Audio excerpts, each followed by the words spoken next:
Cause somebody criticized me making my ain't make my bed up. I did a live feed one time. What's going on, everybody? It's your man right here, the one and only, that beautiful Rhode Island Red Rooster, one of the original Road Warlords, checking in with you, see how everybody's doing in these most difficult of times, unfortunately.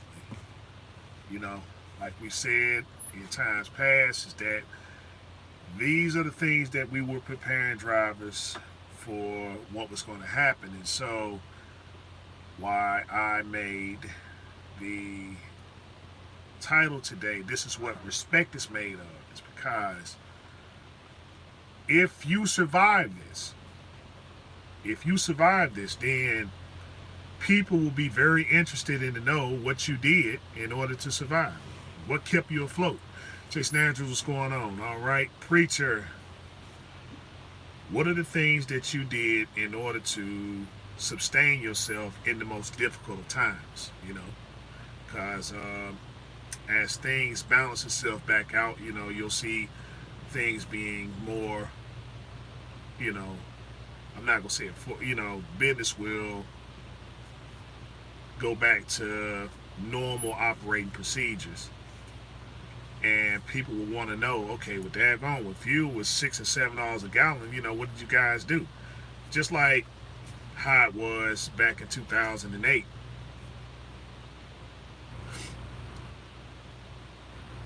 Yeah, I see. Yeah, I see. Yeah, I see, man. Um, but yeah, people are gonna want to know, and so when people ask about my experiences and stuff and what I did, I can speak based upon the harder times that we went through, back in 2000 and back in 2008, and then again in 2012, and a little bit of 2018. You got a compilation of times when things got a little when things got a little difficult to deal. When we came out of normal operating procedure, and we had to dig down a little deeper to survive the times. We can speak upon and say, well, yeah, these things were, these things were, um, you know, these times here were difficult, but they weren't as difficult as it may seem. And so, now we're looking and we're seeing, for a lot of guys and stuff, this is the first time for them, experiencing something of this magnitude. Wow, fuel is $5-6 a gallon now.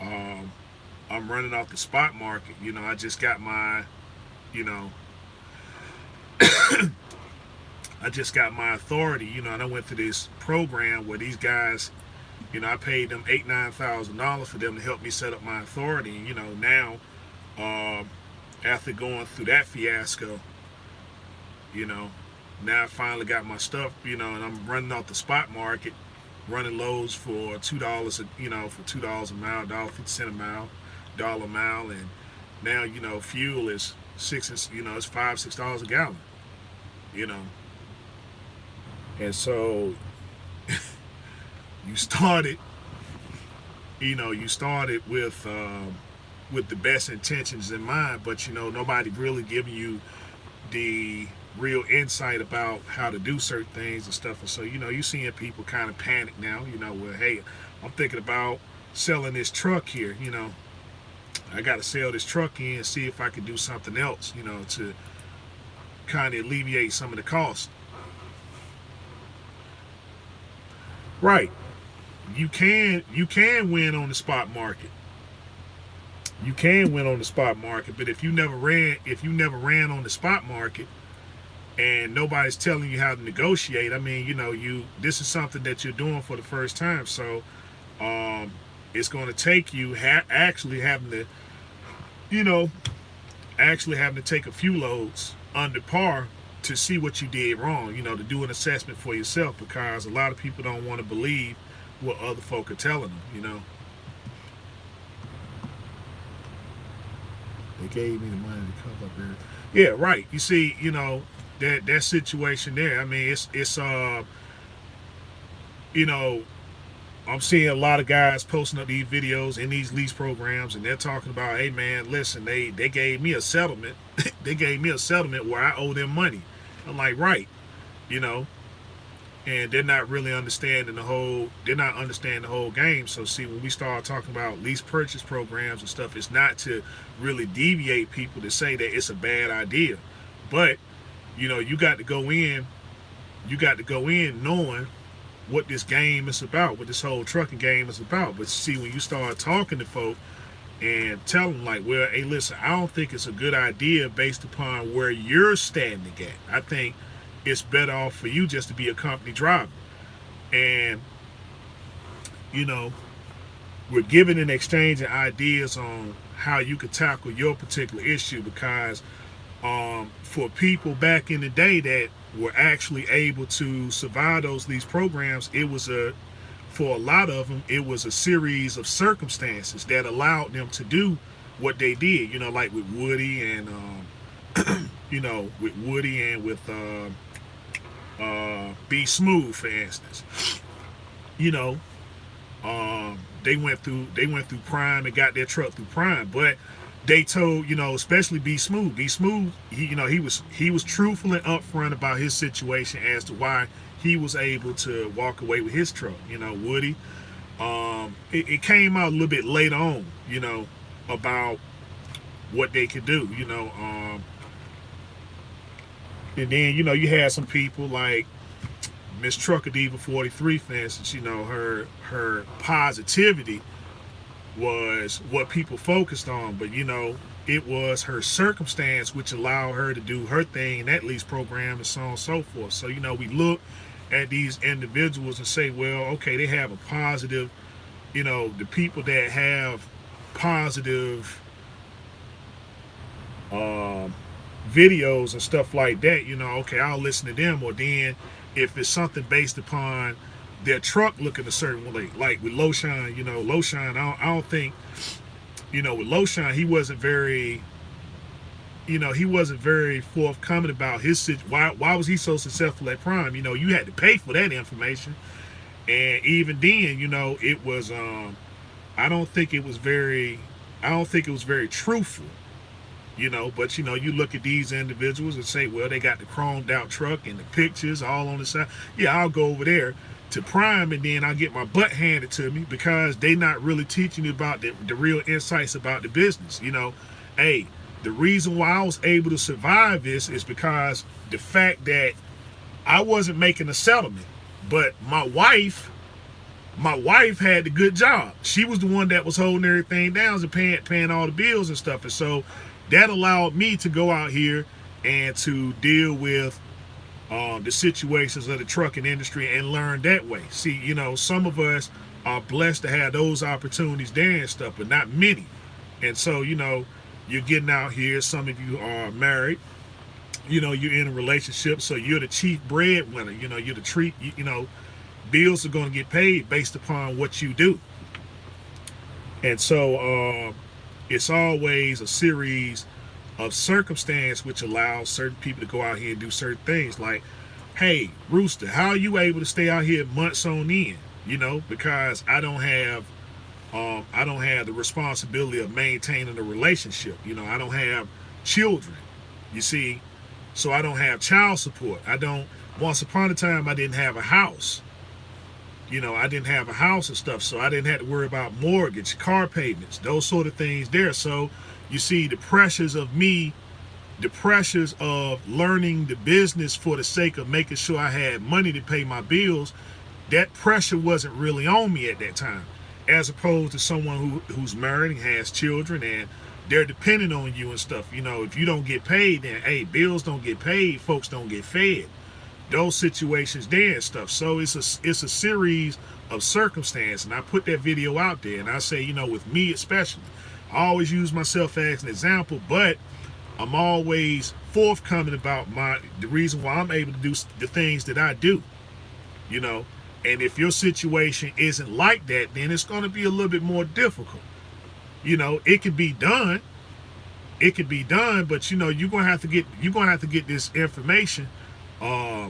you're gonna have to try a little bit harder to be, to get this information down packed so that, you know, you do what you need to do in order to maintain your family.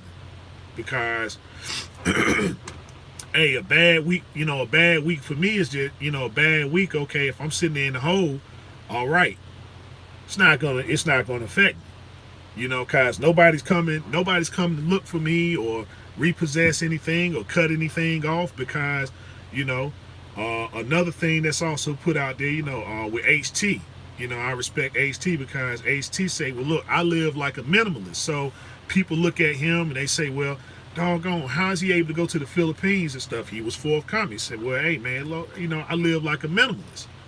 And, these are my bills and stuff and whatnot. So I'm able to put this type of money away. And then, when you see me go to the Philippines, that's why I'm able to go over here and do the things and stuff that I do, So,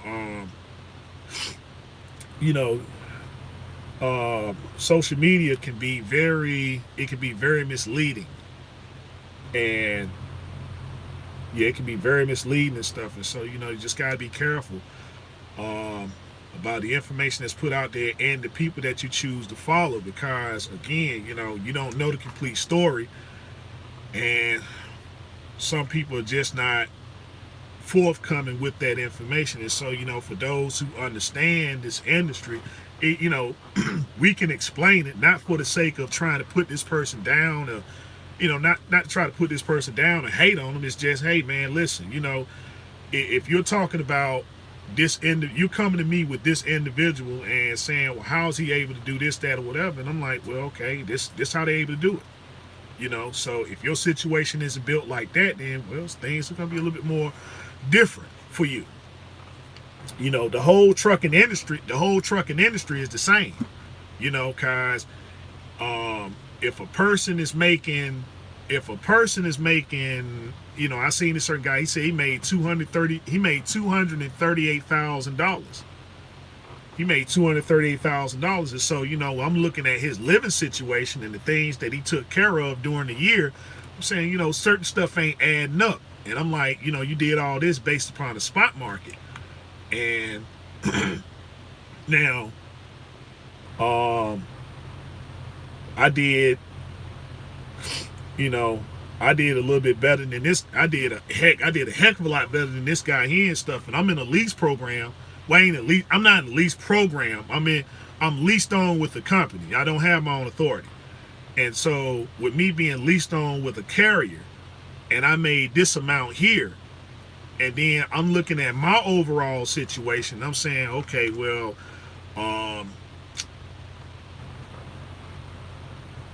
you can easily do an assessment and say, well, things aren't what they appear to be. And I'm not hating on that. It's just, that situation you can look at it and it can actually get you caught up and say, well, that, okay, I can do the same thing because this guy's doing this stuff. He has this certain demeanor and stuff, but it's a lot of stuff behind the scenes. That's why, the importance of making sure that your credit is straight. A lot of folks' credit aren't straight. You see, when your credit ain't straight, or I'm gonna just say this, you have very little financial literacy. Let me put it that way. You got very little financial literacy. And so, when your financial literacy is low, then you can only operate based upon what you have in hand. And so what you have in hand is based upon your settlement that you're getting from this company. But if you ain't making no money, then you're coming to the table with zero. As opposed to, the next step is making sure that you got credit. But, people don't think about it. Oh, well, cash is king, right? Cash is king. So forget my credit. I think so little of my credit. That I'm not even going to begin to elaborate about credit. I don't think it's important. I'm going to make enough money to go out here. I'm going to buy me a cash truck, and everything I'm going to do is cash. Buy me a cash truck, cash trailer. I'm going to pay for all my maintenance and stuff cash, and, and I'm going to buy me a cash car and just take care of everything with cash, And so, again, that's you can do that. You could do that. if you truly understand financial literacy. But now if you can go and you know if your situation, you're looking at your situation and you thinking, well, credit is a little bit too sophisticated for me, which is where people get caught up at. Well, when dealing with finance and financial literacy, that's too sophisticated for me, so I'm not going to take the time to learn it. I'm not going to I'm not going to take the time and stuff to learn it, for something that can benefit me in the future, because I'm a business person and I'm always thinking about expanding. I'm always thinking about the future, but my future is only based upon my money all the time. And again, if you're, if you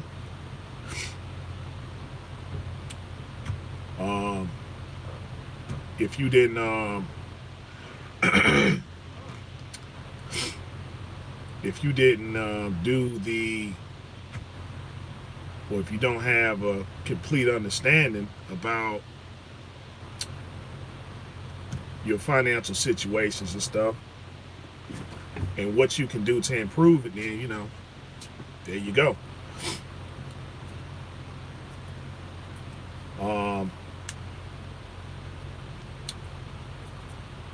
Quick side note, right quick, LaDon, I didn't forget about you.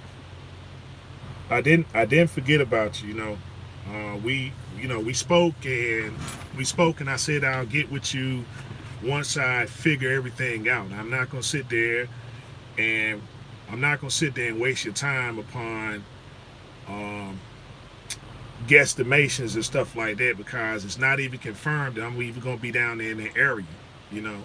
I'm very serious about what I do, and I'm not wasting time and stuff. But I'm not gonna sit there and just keep communicating with you based upon what I think is gonna happen. When I say that something's gonna happen, then it's gonna happen. So again, I'm not gonna waste your time. We already spoke. You already let me know and stuff what the deal was and stuff like that. And so when I know for sure, right, that's when I'll get with you. So it's not about holding your breath or nothing like that. This is business, unfortunately. But I'm not one based upon wasting folk time and stuff. And so let me just say that. But anyhow,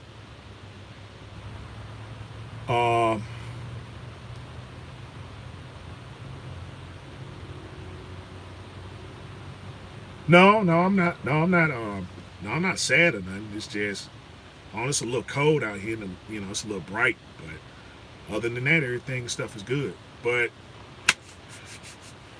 just understanding the whole financial literacy and stuff like that. I mean, look, if you sitting there and this guy is, he got this truck, but then he's sitting over here with $20,000 line of credit because he understood the importance of financial literacy, and so he went into business because he knew that these things and stuff was going to be something that he needs. So if some misfortune was to happen, like, well, okay, my truck is messing up, then, well, I don't have to just rely on my money alone. I got some money put away, and then I got $20,000 line of credit and stuff, and so I'll mix the two together. And stuff, or I have multiple lines of credit and stuff, and so it equals up to a point to where I can say, well, all right, I'm gonna go all in. So what do you want to do with this particular truck right here?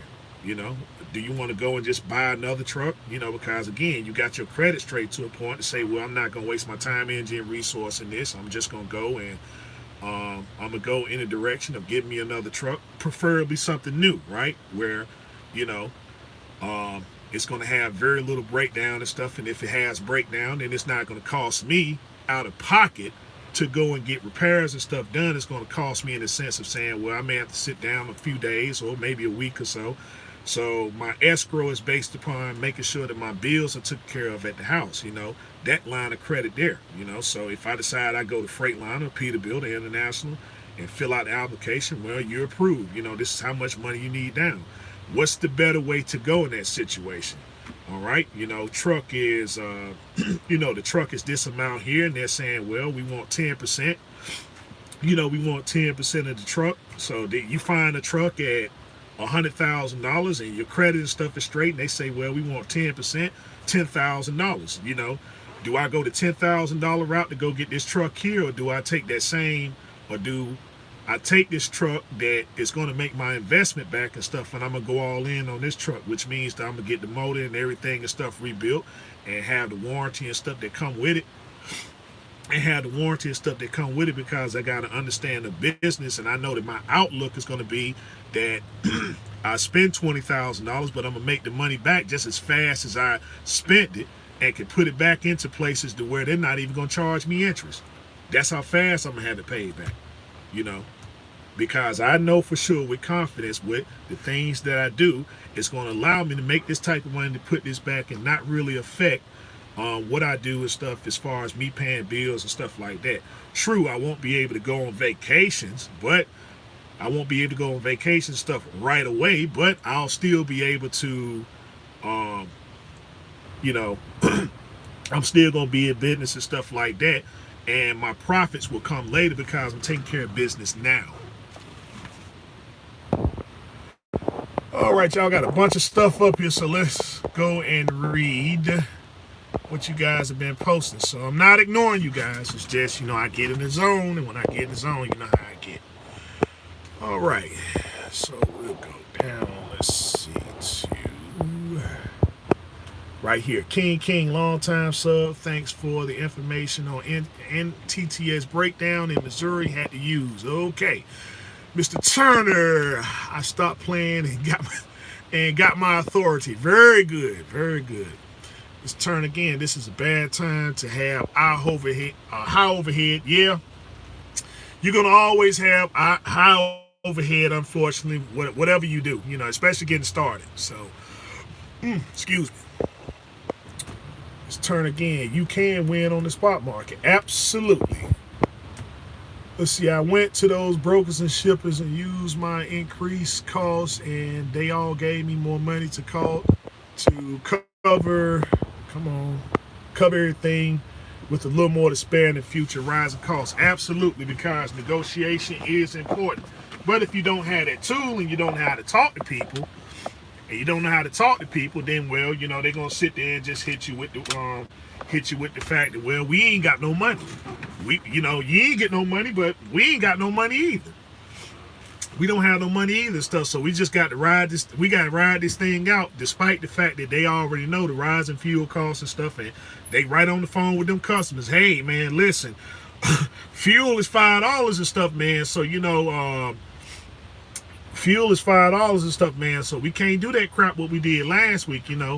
Costs gonna have to go up. We can't just lock you in on this right here. And the customers also know this too and stuff, like, oh man, this fuel done went up. Good gracious. All right. Well, I know they're gonna be asking for some money come Monday and stuff, so let's go on and get ready. We're gonna have to dig in a little deeper and see if we can, recruit our money that we lost and stuff on, adding a few pennies on the products and stuff that we make. So, but if you ain't in the loop and stuff like that, then the cost done went up, and by the time it get to you, the driver, they tell, oh man, you just a dumb, stupid truck driver that don't know nothing. Y'all guys just up here flossing and putting down each other and all that nonsense there and stuff. Meanwhile, we consolidating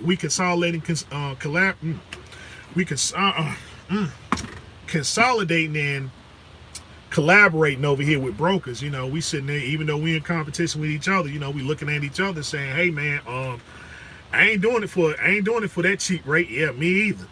Good luck to you though. So our competition is based upon the fact, well, hey, listen, I got a little bit more trucks. I got a little bit more reliable people over here, but you're not going to save anything using me.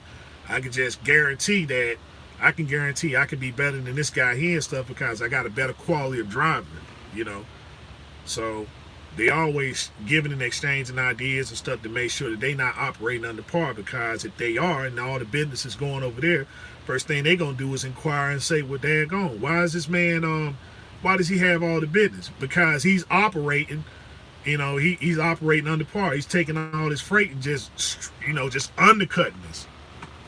He just undercutting us tremendously and stuff. So, but he gets caught up in that situation where, he should have had his money and stuff in check, and somebody go over there and mess around, and that's all it takes. Now I ain't got the cost to, now I don't have the cost to operate and stuff like that independently. So let me go and lease on with Landstar, or let me go lease on with this mega carrier and, be an agent through them.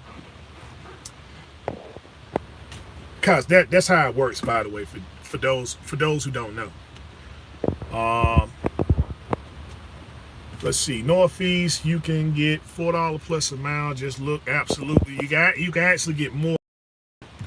You can actually get more than that, because Northeast is just reverse California.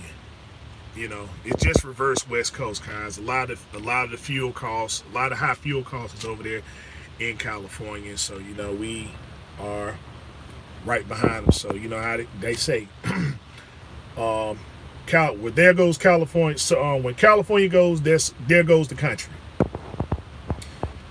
Let's see. I had someone show me the secret of the spot market. Let's see. I can't do them dispatches. They don't know how to make money. Right. Okay. Yeah. Some of these guys and stuff, they got their own authority. They had to find out the hard way about these dispatching services now. Again, that last live feed that I was talking about, guy talking about, oh man, I was sitting down eating, and he just so happened to run into a fellow guy that was running his business, and he got 30 box trucks, and he been using the dispatch service, and the dispatch service is over there in the Ukraine. And so, they had to shut down their operations because of, war conflict. And so now all his trucks and stuff are stuck. And so I'm like, so you outsource your business a business that you can run simply and easily by you picking up a phone and going on that free spot market that these guys are going on, but you rely on them to go do things and stuff you're supposed to do for yourself, because you want to sit back and be a boss. You want to sit back up here on Instagram and stuff and talk about, that you flossing and that you going over here and stuff to, you going to all these exotic islands and stuff like that. You want to smoke your cigar and drive your Bentley and stuff like that, and tell the rest of us that you got it going on, and y'all stupid. Y'all stupid truck drivers and stuff, man. I know what the deal is and stuff, right? Look at all these Jews. Look at all this big house and stuff. And so your operational premise is for you to use a dispatching service. And so, you sitting over there kicking all that money to them and saying, well, hey, I'm still making money. Look at this Bentley. Look at this Bentley and stuff. It speaks for itself. Look at this house that speaks for itself. These jewels that speak for itself. But yet, your operational premise, when I talk to you and stuff about a collaboration, is that you're using a dispatching service. Okay, all right. And then you wonder why you can't keep drivers. You wonder why you can't keep drivers and stuff. Keep eye on where he keep his trucks at. Where is he keeping his trucks at? Do he have his own terminal? I tell people, don't look at folks' personal stuff. Don't look at the personal stuff. Always look at their business, because the business is going to tell you what kind of business they operate. You got 30 trucks. Where you keeping the trucks at? Oh, at the truck stop. You keeping them at the truck stop and stuff like that. At the rest area. You keeping them at the rest area. So you got all this money, and yet you can't find a piece of property. You can't find a piece of property and stuff and fencing around to where you can keep all your equipment in one area and just hire somebody to keep an eye on it. No, I'm gonna keep it over here in the truck stop. You seen them. Got a fleet of trucks, and then he keeping them at the truck stop at all the free places. You seen them. All the truck stops are, all the trucks are kept at this shopping center and stuff, that he won't go in there. He won't go and lease that building, right? So he'll just keep it out there for free until the city comes out there and tell him, hey, look, you got to get all these trucks out of here. You got to get them all out of here and stuff. But he sure making that money. And stuff. Show me your place of business. I don't want to see your personal stuff. It's too easy to get. Show me your business, and that'll show you what kind of person you are.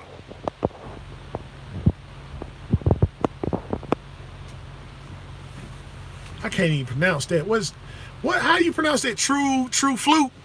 True flutee? True Flutie. I'm sorry if I'm butchering that name. I'm sorry. I can't read. My read skills and stuff are not all that great, unfortunately. I don't know how you don't make money in trucking. Right. I don't know. But there are plenty of people and stuff that's out here that ain't making no money. And that's because the reason why they don't know how they not making money, it's because they simply don't know. They simply don't know and stuff, man. And it's too hard. It's too hard to ask people. It's too hard to ask people, hey man, I need a few minutes and stuff man, to get an understanding of how this thing works. It's too hard to do that. And I know why it's hard, because it's hard to talk to people now and stuff. It's like, everybody's up on that high horse and they all about them and individualism and so on and so forth. And so, but we're talking about an industry that's supposed to be uniting. Hey man, listen, if all of us just got together and shut these trucks down for a couple of days, like, we'll get everything we want and needed. And they've been talking about this, man, since what's the word and stuff? Jimmy Carter. I'm thinking about Jimmy Carter and stuff. What's the word? Deregulation. That's what deregulation. They've been talking about that since deregulation. So in 40 years and stuff, the only example I seen where there was some unity and stuff, some guys got together and got some stuff shut, them California port drivers a long time ago. They got together and said, hey man, we ain't doing this, and the folk came out there and they listened to the demands and stuff and they got things done, but that was the only time I seen any kind of unity, in my 20 years of being in it. But, we supposed to have all this unity and stuff like that, but it's hard to come up and talk to people, and say what it really is, guys. And some of us just perpetrate that. We think we know what's going on and stuff, and then we don't know either. You don't want to run into them. Lord of mercy, you don't want to run into them and stuff, man. Shoot, another guy that doesn't know anything about the business, but yeah, he gonna sit there and talk your ear off for about 5-6 hours about, this, that, or the other. But, if you listen to the conversation long enough, you'll see that it's always leading into something personal. It's always leading to something personal, okay, well, But that's the deal there and stuff. Let's see. We got, if your money does not grow, you will not grow. Right. But some people don't know how to grow their money. So, a lot of people don't know how to grow their money. That was Team Flute again and stuff. Team Flute. It's a series of, growing money is a series of, financial literacy, and then it's financial literacy, and then the other word I'm looking for is being financially, what is the word I'm looking for? It just passed right by me. Hold on. Discipline. That's what it is. Financial literacy, financial discipline. Now, you sat there and you ran hard, and they cut you a settlement for $7,000, right? You got a settlement for $7,000, and for a lot of people, that's the first time that they ever made that type of money ever. And then on top of that, you see that you're gonna be making another $7,000 behind it. So now you got a little bit of consistency. So you got 14 grand just sitting right there. Bam. What do you do? Well, if you don't have financial literacy or financial discipline, you know where you're going. You're going straight over there you're going to the Dodge dealership. Hey man, I want that Scat Pack. I want that SRT. Am I saying it right? SRT. Give me that Scat Pack. Give me that SRT. Give me that the red eye. Give me one of those. Because look at this right here. And you're gonna qualify this. Okay, well look, this Scat Pack, give me 40% down. Fine. Huh. And um, you know, it's okay. What's up, Mr. Eastwood? So you got you go in there and stuff. They say, hey, give me 40% down and stuff, right? Yeah, fine. And then you got it and stuff, and now you on IG and stuff, right? You know, now you on IG and stuff doing burnouts, and you know you doing burnouts and stuff, and say, man, you know, hey, listen to this thing and how it run and all that stuff there, because you know you have very little financial literacy and very little financial discipline. So you know, so you're not prepared for the hard times, as you know, the hard times which is supposed to come, or you just void of all your commitment now. You know, you talked about what you would do the second you make the money, but then when you get the money, you know, everything just go round out the window. You know, forget my commitment of trying to make myself better, or just putting my money in the money market, or investing this little bit of money and stuff in order to get knowledge about what money is, you know, turn this money into capital so that I can, you know, so I get an understanding of this business later. And instead, you know, you go spend your money now and stuff, and then we see you, um, we see you a few months later. Now you're talking about, oh man, I can't make no money with this company, you know, screw this company. And you're showing a whole bunch of posts saying that this company ain't nothing because they robbing me and all this other nonsense there and stuff, right? So, you know, it's everybody else's fault. It's never my fault. And so, you know, just to find yourself in that situation again of making that big bank, you know, okay, all right, now you done made 8 grand. Everything goes right out the window again. You know, I never learned financial literacy, never learned financial discipline and stuff. And so, you know, now your car done got repoed and stuff like that. I'm gonna go get me another scat pack. Okay, well, you know that, man, you know, some stuff happened and I lost the car and stuff, but you know, I'm gonna get the car back, and then you know you make the settlement, and then you're going right down and you got you another one, you know. But now, you know, your interest, now your interest is you know, you paying 70% interest, and it's a real thing, by the way. It's a real thing, by the way. I'm not exaggerating this. You over here paying 70-80% interest on this car and stuff, but you got it though. You got your scat pack back, so you got your status back up on gram and stuff again, and now you flossing and all the other stuff there. So you know, and then that payment come, you know, that car payment come in, and you know your car payment is now what, 4 or 5 thousand, you know, about 3-4 grand, you know. But see, you can make it because you know you made 8,000 that week. Okay, surely I'm gonna make it another week.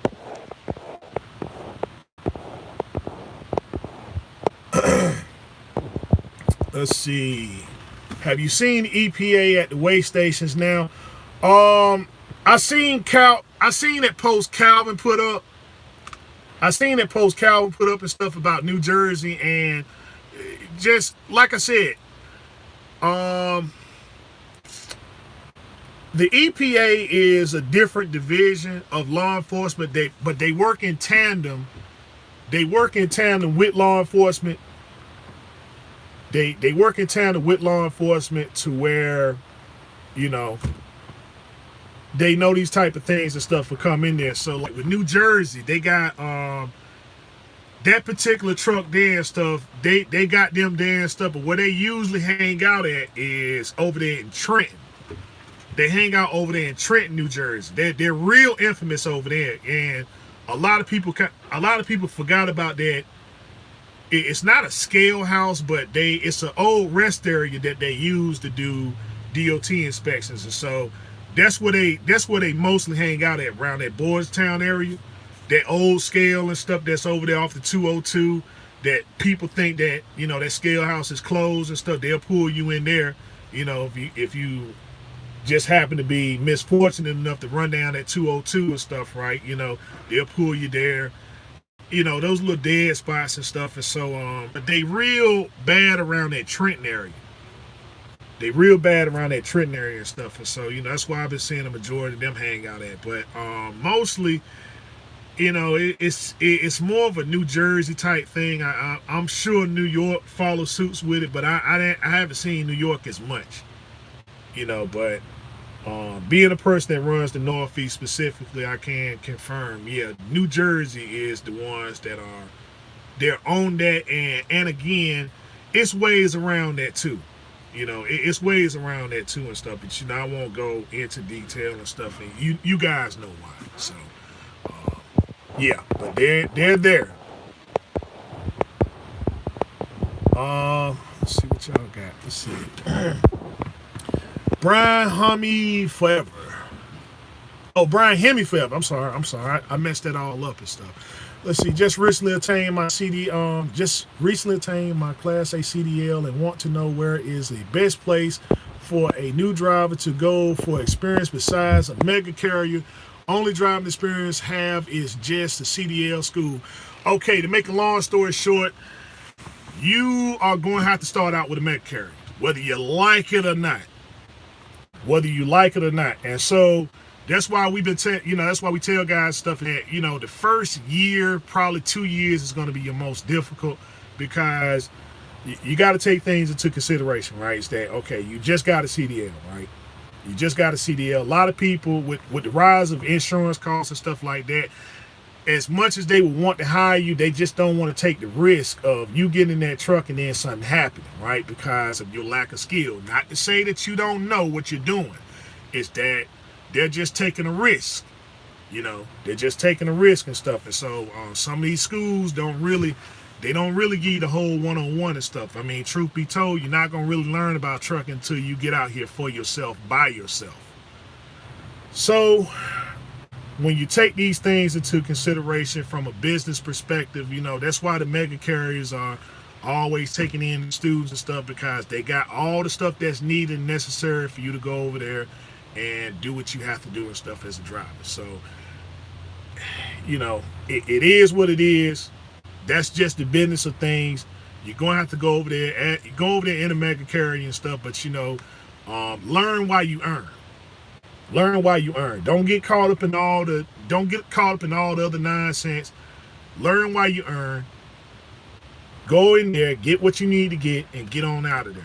And once you got that year's experience and stuff, then you got something on your belt you can hang on. Don't get in no accidents and none of that stuff there.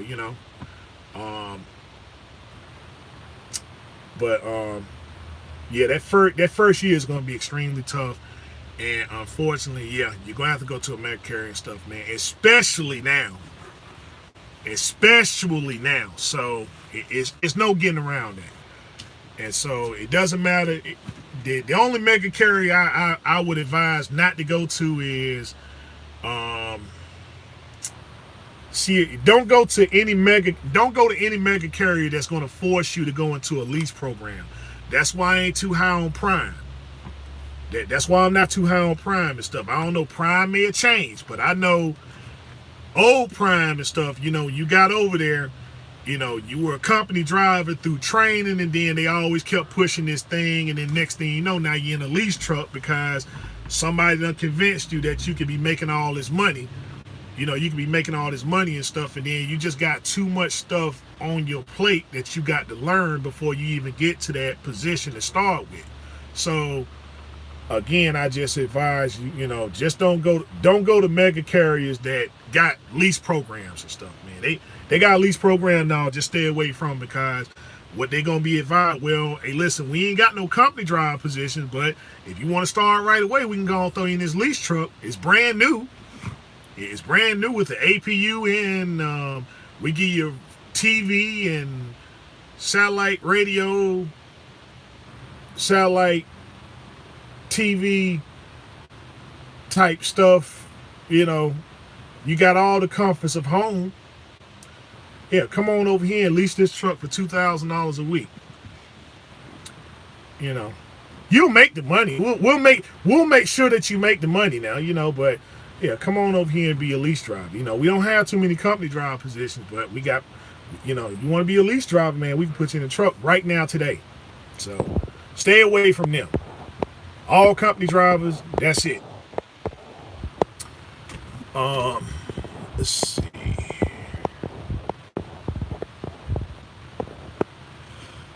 I'm looking to rent trailer dry van 53? Do you know anyone? No, I don't. And now I don't know anybody and stuff, man. They still kind of got these shortages and stuff going on, but just give it a few and stuff. You're seeing everything that we're talking about coming to pass now. Everything that we said is coming to pass. So just be patient. You'll have more dry vans than you'll know what to do with and stuff, man. You won't have to rent nothing. They'll be selling like, hey, look, it's buy one get one free. It's buy one get one free today. You know, buy two of them, buy three of them, and we'll sell you the whole fleet for pennies on the dollar. So, you know, just give it a little time. Just give it a little time and stuff, man. Don't try to get anything now if you don't need it. Don't try to go over there and get it. You know, don't go over there and try to get it and stuff, man. I will say that you will see it by the end of the year. I ain't going to say by the end of the year, by the middle of the year. You'll start seeing those deals and stuff, man. Things are just going to drop, and like, man, what the heck? Dude, they just, you know, they got Walmart prices out here.